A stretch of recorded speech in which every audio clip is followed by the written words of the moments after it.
مولانا شبلی نعمانی اعظمگڑھ کے 57 جنگ آزادی ہوئی ہے غدر چوتا ہوئی انگریزانوں سے بتا سو پک سٹڈی وہ اس وائے کنے سیکنڈ ایئر کی دیتا غدر ہوئی انگریزان وتا غدر ہوئی اگی وچ مونږ هم دوکا را کړې وا او داغه ورته وی مونږ مسلمانان ورته جنگ آزادی وایو ځکه هغه جنگ کې مختلف وجوهات چې داغه د وجه نه دا جنگ شوی دی نو انگریزان وتا غدر دوکا وته وی مونږ وتا آزادی وایو. ها مولانا شبلی نعمانی اعظمگڑھ. اعظمگڑھ کیا ہے؟ یہ لکھنؤ میں ایک علاقہ ہے، ایک شہر ہے. لکھنؤ ایک صوبہ ہے ہندوستان کا. لکھنؤ اور دہلی کا نام آپ بار بار سنیں گے اردو کی کتاب میں. تو لکھنؤ میں ایک شہر ہے، اس کا نام ہے اعظمگڑھ، جو ابھی انڈیا میں موجود ہے. اور اسی شہر میں پھر ایک گاؤں ہے، ایک قصبہ ہے جس کا نام ہے بندول. بندول نہیں، بند کرنا، جس کو آپ پشتو میں بندول کہتے ہیں. بندول یہ گاؤں کا نام ہے، وہاں پر یہ پیدا ہوئے. ان کے والد کا نام ہے جی شاباش شیخ. شیخ نہیں، تلفظ کیا ہے؟ شیخ. یہ غلط ہے. شیخ حبیب اللہ تھا. ابتدائی تعلیم یعنی پرائمری تعلیم یعنی 5ویں جماعت تک، جماعت نہیں جماعت، 5ویں جماعت تک تعلیم جو ہے انہوں نے اعظمگڑھ سے حاصل کرنے کے بعد عربی اور فارسی ادب کی تحصیل کے لیے، دیکھیں عرب، جماعت نہیں جماعت، گروہ، ٹولی، جماعت کلاس. یہاں اس سے مراد ہے، جماعت سے مراد ہے کلاس. جماعت غلط تلفظ ہے، اصل میں اس کا تلفظ ہے جماعت، جماعت نہیں ہے. میں 5ویں جماعت میں پڑھ رہا ہوں تو یہ غلط تلفظ ہے. میں 5ویں جماعت میں، جماعت کلاس روم کو کہتے ہیں یا کلاس کو، لیکن وہ تلفظ غلط ہے. آپ جماعت کہیں گے، جماعت، جماعت نہیں. جماعت ہم پشتو میں کہتے ہیں، ہاں اس کو بھی جماعت کہیں گے آپ. یہ غلط العام ہے. جماعت لفظ ہے، یہ کیا ہے؟ اس کا اصل تلفظ ہے جماعت. چاہے آپ اردو میں دہراتے ہیں تو بھی اس کا تلفظ اختیار کریں گے جماعت، چاہے آپ پشتو میں دہراتے ہیں اس کا تلفظ اختیار کریں گے جماعت، جماعت نہیں. لیکن یہ غلط العام ہے. ہم نے آپ کو غلط پڑھایا ہے، ہم نے آپ کو غلط پڑھایا ہے، آپ نے غلط سنا ہے. آپ اپنے بچوں کو کیا کرتے ہیں؟ غلط پڑھاتے ہیں، سکھاتے ہیں. تو اسی وجہ سے یہ غلط العام بن گیا ہے یہ تلفظ، ورنہ اصل تلفظ اس کا کیا ہے؟ جماعت. اچھا، اور عربی، عربی نہیں عربی. دیکھیں عرب یہ ملک ہے، ملک نہیں ملک، یہ ملک ہے اور اس کا تلفظ ہے عرب. تو عرب سے جب آپ کیا کرتے ہیں؟ ایک لفظ کو مشتق کرتے ہیں زبان کے طور پر. عرب کی زبان کو آپ کیا کہیں گے؟ عربی. شاباش، عربی، عربی نہیں عربی. انہوں نے کیا کیا؟ پرائمری یعنی 5ویں جماعت تک انہوں نے کیا کیا؟ اعظمگڑھ سے یہ تعلیم حاصل کی. اور اس کے بعد عربی اور فارسی ادب لٹریچرز کی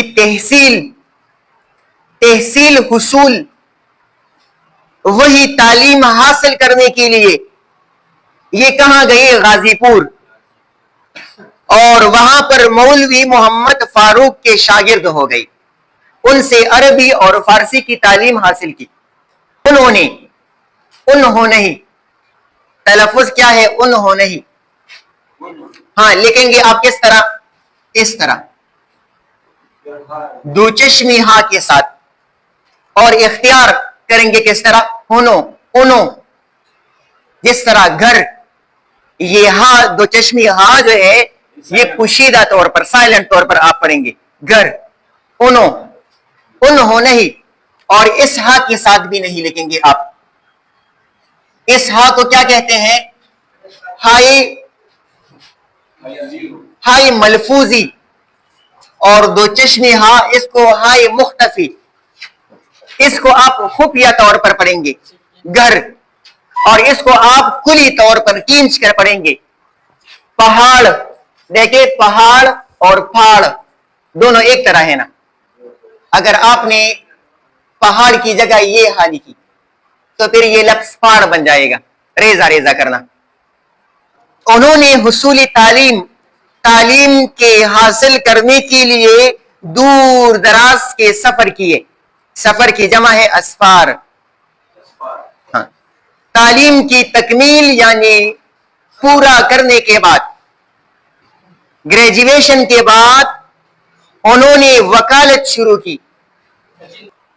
تعلیم کی تکمیل یعنی گریجویشن کے بعد انہوں نے وکالت شروع کی، وکیل بنے، اور کچھ عرصہ یعنی زمانہ امین دیوانی یا دیوانی، امین دیوانی.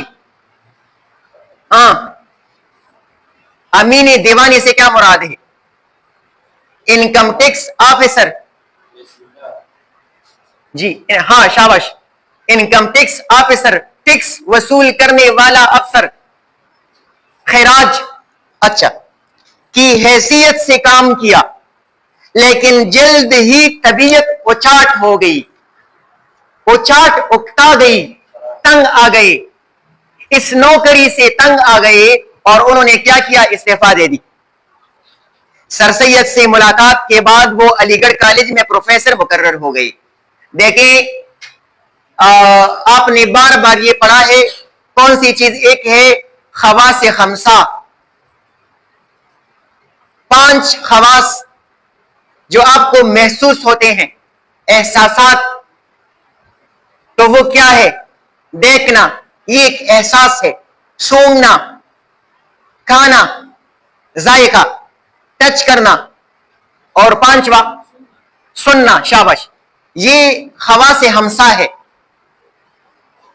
اور ایک ہے عناصر ہمسا، 5 عناصر جس میں 5 لوگ شامل ہیں، اور ان کا لیڈر کون ہے؟ سر سید احمد خان.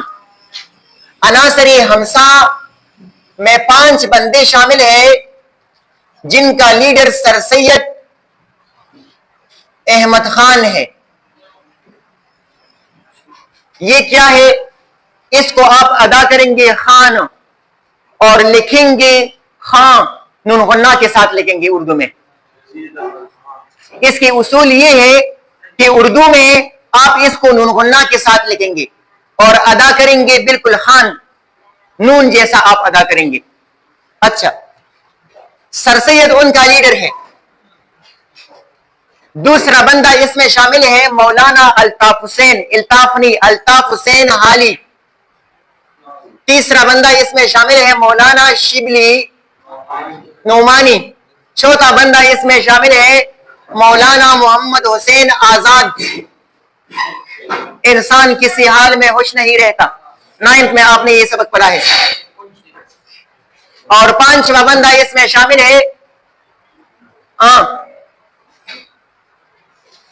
ڈپٹی نذیر احمد. ان کو عناصر ہمسا کہتے ہیں، اردو لٹریچر میں ان کو عناصر ہمسا کہتے ہیں. سر سید جو ہے انہوں نے ایک پلاننگ کی تھی، اور اس پلاننگ کو کہتے ہیں علی گڑھ تحریک.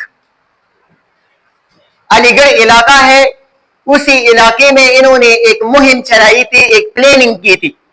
اس پلاننگ کو انہوں نے نام دیا تھا علی گڑھ تحریک.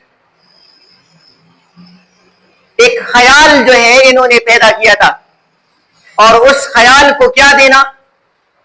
تقویت پہنچانے کے لیے کہ لوگ اس طرح کریں. اس خیال کا نام یہ ہے. اور پھر انہوں نے اس خیال کو پروان چڑھانے کے لیے ایک کالج بنایا جس کا نام کیا تھا؟ علی گڑھ کالج، جو آج کل یہ یونیورسٹی ہے.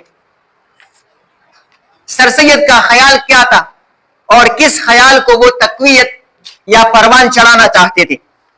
وہ خیال کیا ہے؟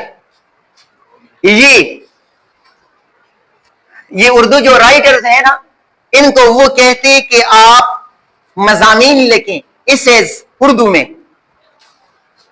اور انہی مضامین کے وساطت سے آپ لوگوں کو، مسلمانوں کو اخلاقیات سکھائیں، زندگی سکھائیں، زندگی کے طریقے سکھائیں، بتائیں۔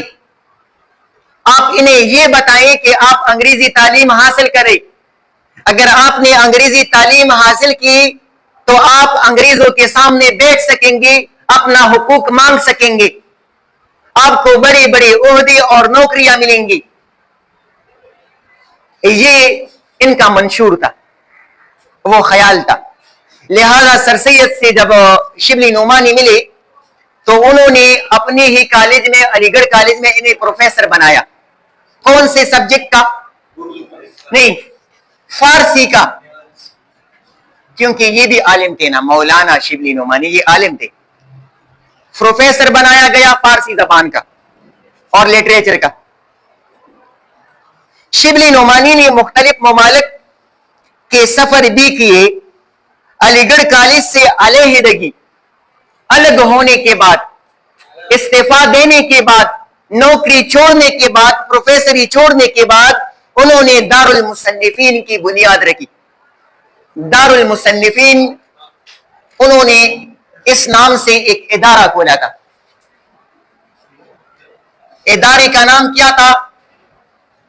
دار المصنفین۔ باتیں نہیں، دار سے مراد ہے گھر، مصنفین لکھاری، لکھنے والے، ادبا، ادیب، ادیبوں کا گھر، یہ ادارہ انہوں نے کھولا، اور یہ ادارہ اسلام اور اسلامیات کے لیے ممتاز خاص ہے، ممتاز خاص۔ ہاں، اسلام اور اسلامیات کے لیے، مطلب یہاں پر جتنے بھی اس ادارے میں ادبا شامل تھے، لکھاری شامل تھے، ان کا کام یہ تھا کہ وہ اردو زبان میں کیا کرے، اسلامی ٹاپکس پر کیا کرے، مضامین لکھیں، کتابیں لکھیں۔